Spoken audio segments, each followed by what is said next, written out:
ადამიანებმა სახარება თავისუფალი ნებით უნდა მიიღონ. უპირველესად, ცხოვრების წესით უნდა დავემსგავსოთ და ქრისტეს მეომრები გავხდეთ. როგორ უნდა მიემსგავსოს დღეს სასულიერო პირი წმინდა იოანე წინამორბედს? მას ვინ არის მაინც სული წმინდა? ჩვენ არ ვიცით, რა ხდება ადამიანის გულში.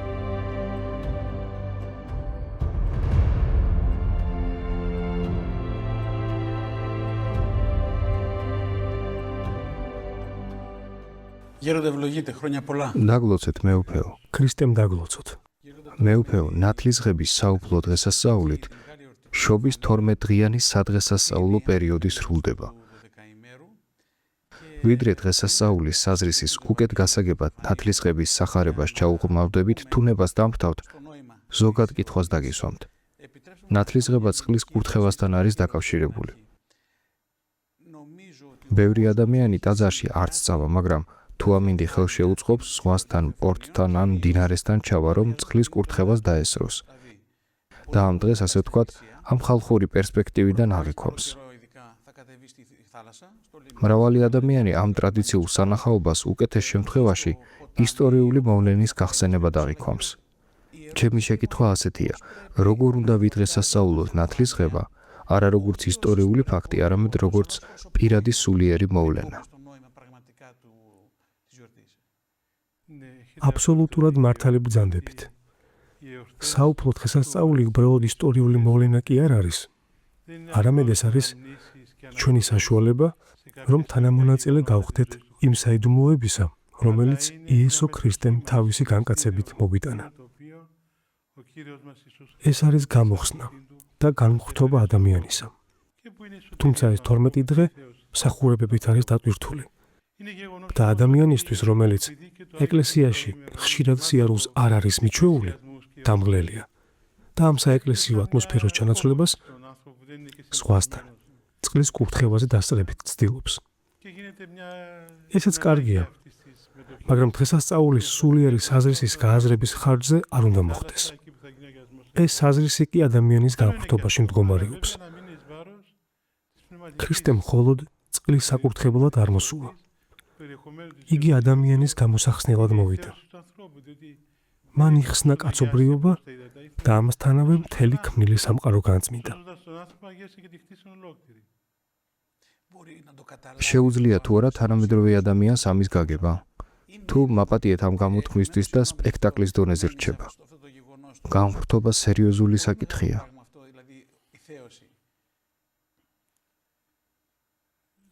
ცხადია, ვისაც კეთილის რახვები და ქრისტესთან შეხვედრის წყურვილი აქვს, ამის გაგება შეუძლია. მაგრამ ჩვენ არ ვიცით, რა ხდება ადამიანის გულში. ქრისტეს პატიოსანი ჯვრის თაყვანისცემაც დიდი კურთხევაა. გასაგებია. თუნებას დამთავრდ სახარებას ამოვიკითხავთ თანამედროვე ენაზე. მაშინ მოვიდა იესო გალილეადან იორდანეზე იოანესთან, რათა ნათელი მიეღო მისგან. ხოლო იოანე აჩერებდა მას და ეუბნებოდა: მე მართებ შენგან ნათლის მიღება და შენ ჩემთან მოდიხარ? მაშინ მიუგო იესომ და უთხრა მას: დამითმე ახლა, რადგან ასე გვმართებს აღვასრულოთ ჩვენი ყოველი სიმართლე. მაშინ დაუთმო მას და ნათელი მიიღო იესომ და ამოვიდა მყისვე წყლიდან. და აჰა გაეხსნა მას ცანი და იხილა სული ღმრთისა გარდამომავალი როგორც მტრედი, რომელიც გადმოვიდა მასზე. და აჰა ხმა იყო ზეცით მეტყველი. ეს არის ძე ჩემი საყვარელი, რომელიც სათნოა ჩემთვის. მეუფეო, ახლა კი პირველ შეკითხვას დაგისვამთ. რატომ ინათლებოდნენ მაშინ იორდანეში? რას ნიშნავდა ნათლობა ქრისტეს გამოჩენამდე? სახარება ამბობს, რომ ეს სინანულის ნათლობა იყო. ადამიანი თავის შეცოდებებს აღიარებდა, განწმენდილდა ნაკურთხ წყალში ეფლობოდა და სწამდა, რომ ცოდვათა შენდობას მიიღებდა. უფალმა ნათელი იყო, მაგრამ პირდაპირ წყალში შევიდა, რადგან მას ცოდვათა აღსარება არ ჭირდებოდა. ესეც მისი უცოდეობისა და მისი საღმრთო ბუნების განცხადებაა. ანუ ცოდვათა სინანული ძველი აღთქმის ღმერთისადმი იყო მიმართული. ამით უფალი მესიის მოსვლისთვის ამზადებდა მათ. საერთოდ ქრისტეს ნათლისღება ესაჭიროებოდა? არა. მას არანაირი საჭიროება არ ჰქონდა, მაგრამ ეს ჩვენთვის მოიმოქმედა. რათა ეჩვენებინა, რომ ამ გზით მოსეს სჯული მთავრდება და იწყება სჯული მადლისა. მეუფეო, შემდეგი კითხვა ასეთია: რას ნიშნავს სიტყვები? ასე გვმართებს აღვასრულოთ ჩვენი ყოველი სიმართლე. რას ნიშნავს ყოველი სიმართლე? ჭეშმარიტი სიმართლე არის ადამიანის გამართლება, გადარჩენა და ცოდვის, ვნებებისა და ეშმაკის მანქანებისგან მისი განწმენდა. მადლის გარეშე ადამიანი დაჩაგრულია და თავის ნამდვილ ცხოვრებას, თავის ბუნებასა და პიროვნულობასაა მოკლებული. ხოლო როცა ქრისტე მის გულში დაივანებს, მაშინ ჭეშმარიტად გამართლდება და ცხოვრების მიზანს პოვებს. და სჯული?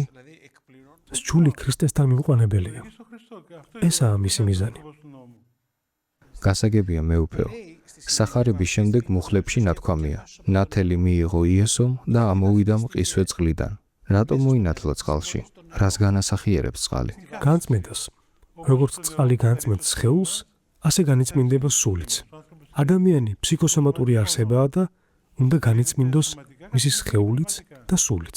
მაგრამ ქრისტე ხომ უცოდველი იყო? იგი უცოდველი იყო, მაგრამ ჩვენთვის მოიქცა ასე, რომ სიმდაბლისა და საღმრთო კანონისადმი მორჩილების გზა ეჩვენებინა.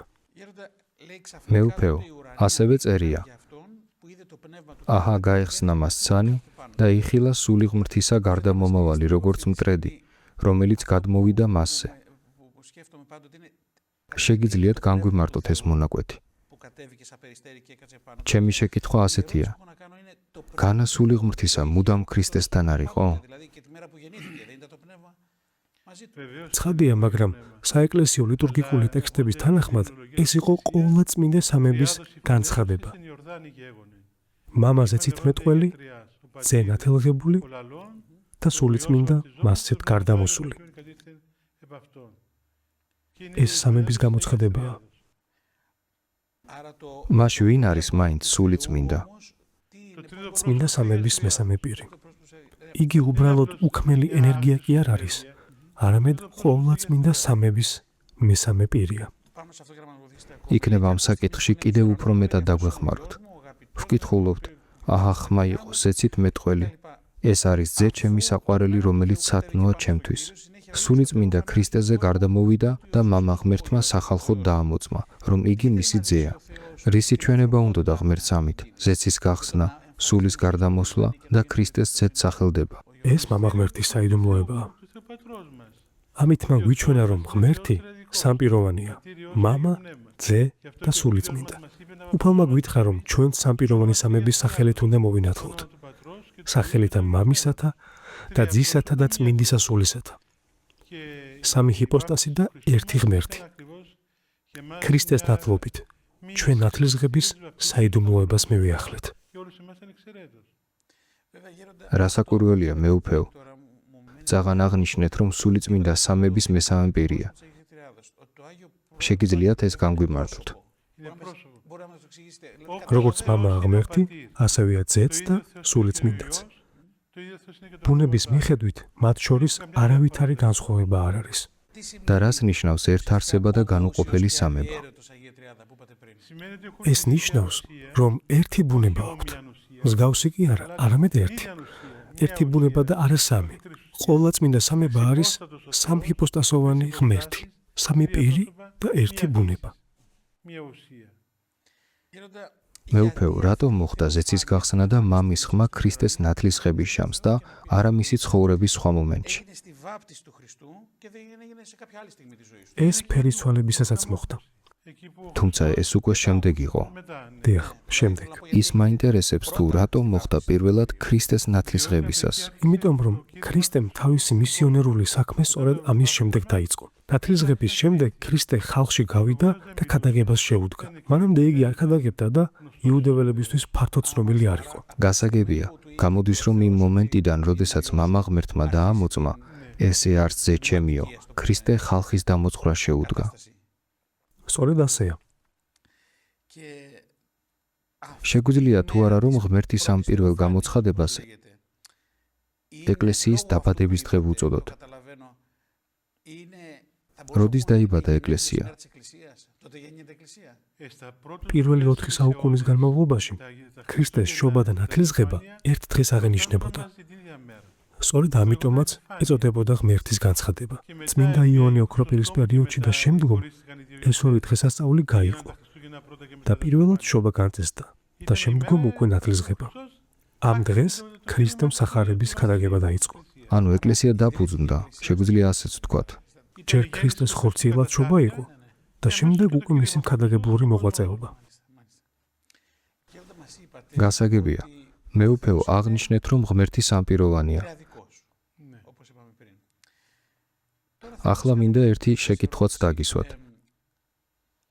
წარმოვიდგინოთ პროგრესული პიროვნებები, რომლებიც ამბობენ ხოლმე რომ ღმერთი ერთია.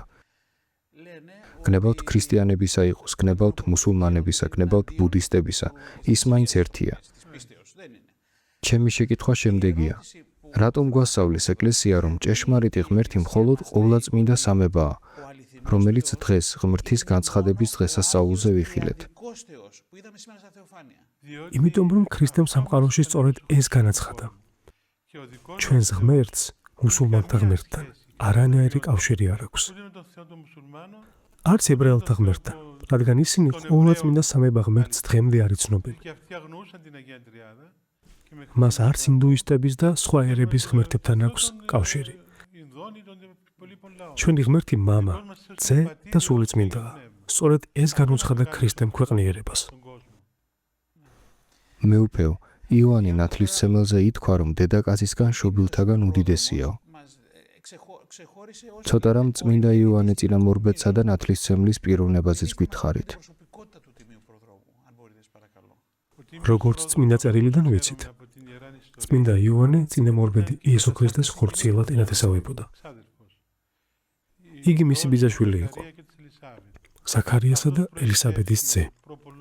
მის შესახებ საუკუნეებით ადრე იყო ნაწინასწარმეტყველები, რომ ცხებული მესიისთვის გზას შეამზადებდა. ამიტომ უწოდებენ წინამორბედს. მან იუდეველები და მთელი ქვეყნიერება ქრისტესა და სახარებისთვის მოამზადა. ამიტომაც ნათლავდა ხალხს სინანულის ნათლისღებით. მაგრამ როგორ? მინდა მეტი გავიგოთ მისი პიროვნების შესახებ. იყო თუ არა იოანე თავისი ეპოქის დიდი მოღვაწე? უდიდესი ასკეტი იყო. დიდი ასკეტი რომ იყო ეს ცხადია და მასში უაღრესად ღრმა და ცოცხალი რწმენა იყო. იგი წინასწარმეტყველების აღსრულებას ელოდა რომ მესია აუცილებლად მოვიდოდა. მას ღმერთისგან ჰქონდა ნაუწყები და ამიტომაც ელოდა რომ ენახა ვისზე გარდამოვიდოდა სულიწმინდა, რათა ეთქვა: აჰა ტარიგი უფლისა, იხილა რა ქრისტეზე გარდამოსული სულიწმინდა, სწორედ ეს საწინასწარმეტყველო სიტყვა წარმოსთქვა. მე უფეო, სახარებიდან გვახსოვს მისი სიტყვები: ქრისტეს რომ ეუბნება, მე მართებ შენგან ნათლის მიღება და შენ ჩემთან მოდიხარო? როგორც ჩანს, ღმრთის წინაშე თავის დამდაბლებით სულიერ ნუგეშს იღებდა. ეს ძალიან საინტერესოა. ეს ყველაფერი წმინდანის ნუგეშია.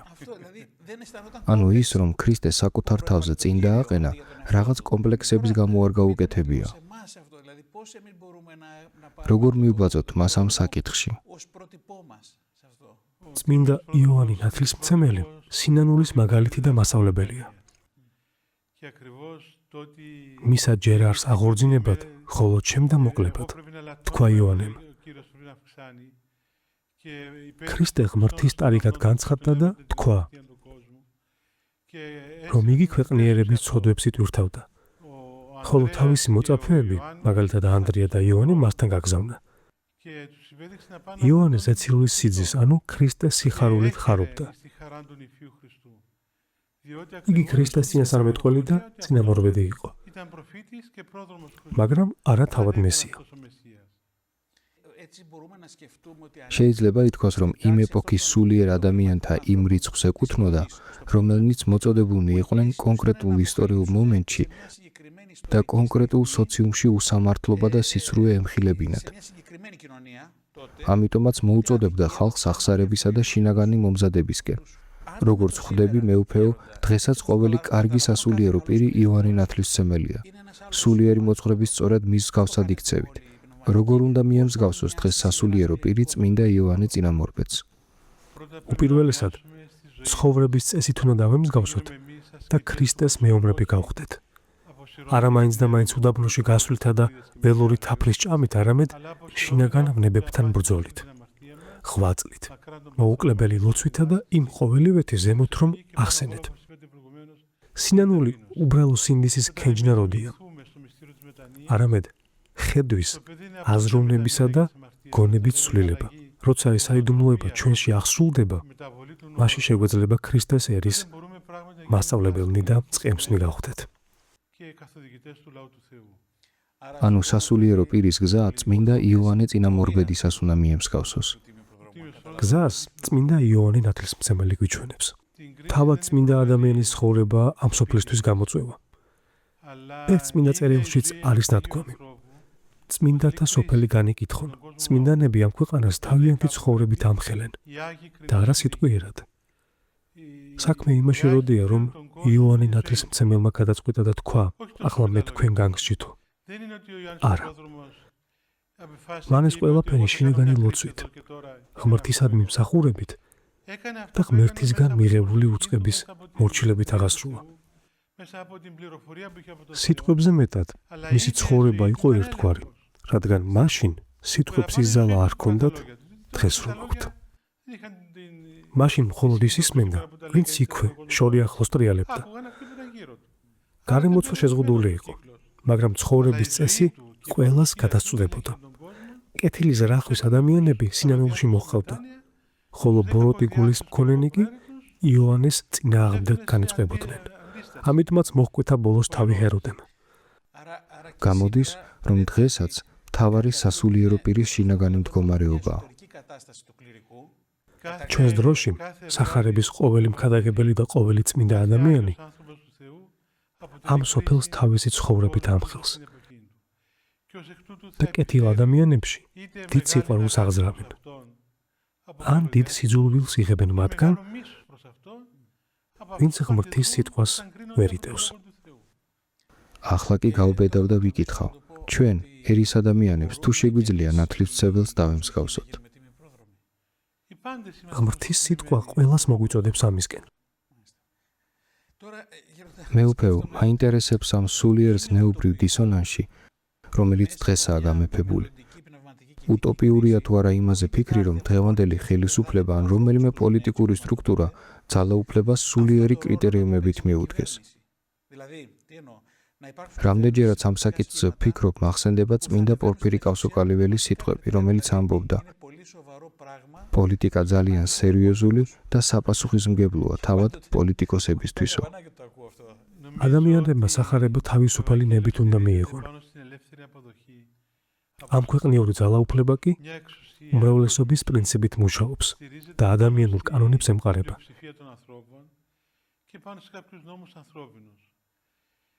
სასიკადულო საქმე იქნებოდა ხელისუფლებას, რომ სახარებისეული მდგომარეობა ჰქონოდა და სახარებისეული გზებით ემოქმედა. მაგრამ ეს უტოპიაა და ვერ განხორციელდება. ამიტომ თქვა ქრისტემაც, მეუფება ჩემი არა ამის სოფლისაგან არს. ის ამ ქვეყნიური სამეფოს დაარსებას არ ესწრაფოდა, რადგან ამ ქვეყნიური კრიტერიუმებით სახარებას ცხოვრებაში ვერ გაატარებ.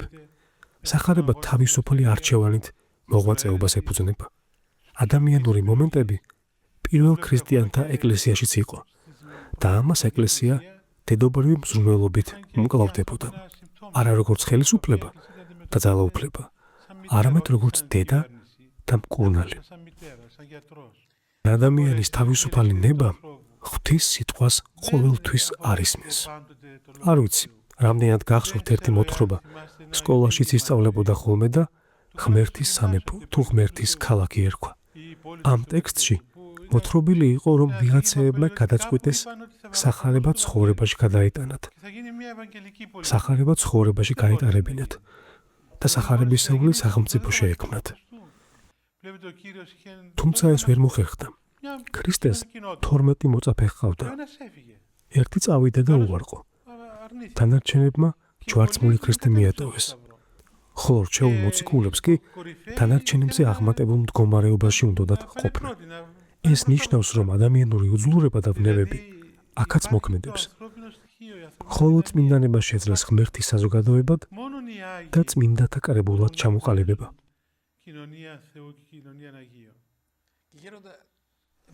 მეუფეო, ახლა ისევ ნათლისღების თემას დავუბრუნდები. ქრისტეს გზა ნათლისღებიდან აღდგომამდე მთელი მსვლელობაა.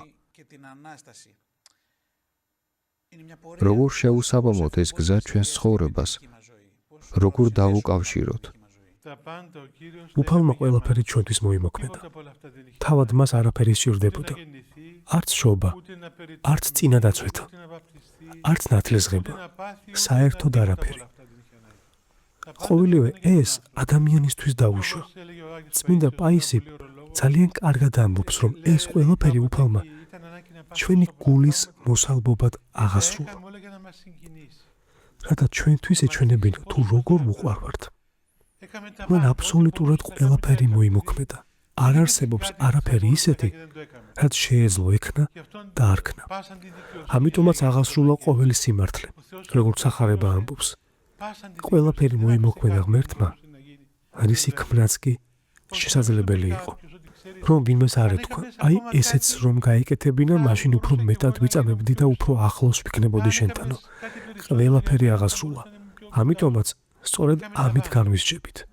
როდესაც ავსდგებით და უკვე სხვა გონება გვექნება, ყველაფერს ისე დავინახავთ, როგორც რეალურად არის. დავინახავთ, რომ ღმერთმა ჩვენთვის ყველაფერი გააკეთა. და ჩვენ კი მცდელობა არ დავიშურეთ, რომ მისთვის თავი აგვერიდებინა და მასზე უარი გვეთქვა. ახლა სწორედ ამ მიმართულებით მივდიოდი მეუფეო. როგორც წმინდა პაისი ამბობს, ქრისტემ ყველაფერი ქნა. ჯვარს ეცვა, იგვემა და ყოველივე დაითმინა. რათა როგორმე ჩვენს გულს შეხებოდა. ვერ გამიგია, როგორ შეიძლება ასეთი გულგრილები ვიყოთ. ქრისტეს ნაცვლად რომელიმე ადამიანი, ჩვენი ცოლი ან ხორციელი მამა, რომ მთელი თავისი ცხოვრება გვეხმარებოდეს. შევეცდებოდით, რომ მცირედი ყურადღება მაინც დაგვებრუნებინა. და როგორ ვახერხებთ, რომ ქრისტესადმი ასეთი გულგრილობა გვაქვს? სამწუხაროდ, ცოდვა ადამიანს აბრმავებს და უგრძნობელს ხდის. სულიერი შეგრძნებები გვიჩლუნდება. ანესთეზიის ქვეშ მყოფ ადამიანს შეგიძლია ისე მოვაჭრა თითი, რომ ვერაფერს გაიგებს და მხოლოდ მაშინ მიხვდება, როდესაც გაიღვიძებს. ჩვენც ასე გვემართება. ცოდვა გვაბრუებს და გვაძინებს. გასაგებია, ქრისტესადმი გულგრილობაში და ზოგადად ნებისმიერ გულგრილობაში დამნაშავე ცოდავს. სწორედ ამიტომ ეწოდება ცოდვას სიკვდილი. მეუფეო, ქრისტე იორდანეს მდინარეში შევიდა. ეგრეთ წოდებულ ცოდვის უწმინდურ წყლებში, რათა ჩვენი ცოდვები განეწმინდა. ბოლოს კი ცოდვამ იგი ჯვარს აცვა და ხორციელად მოაკვდინა. თუმცა მან თავისი კაცობრივი ბუნება აღადგინა. როგორ უნდა შევიგრძნოთ ჩვენ, უძლურმა ადამიანებმა, რომ საკუთარ გულში აღდგომის უზარმაზარ ძალას დავატარებთ. თუ საკუთარ თავს სულიწმინდის მადლს მივანდობთ და ქრისტეს, როგორც ჩვენს მხსნელს მთელი გულით, მოუკლებლად და მეზვერის განწყობით მოუხმობთ, უფალო იესო ქრისტე, შემიწყალე მე, ასეთ მდაბალ და მონანულ ადამიანზე სულიწმინდის მადლი გარდამავალს. და ჩვენი ეკლესიის წმინდა საიდუმლოებების მეშვეობით ქრისტეს მცნებების აღსრულებას დაიწყებს. ასე გვაცხონებს უფალი. თუ კი მის ნებასთან ვითანამშრომლებთ. დიდი მადლობა მეუფე. გმადლობთ, რომ დღესაც ჩვენთან იყავით გადაცემაში გულიდან გამომავალი სიტყვები.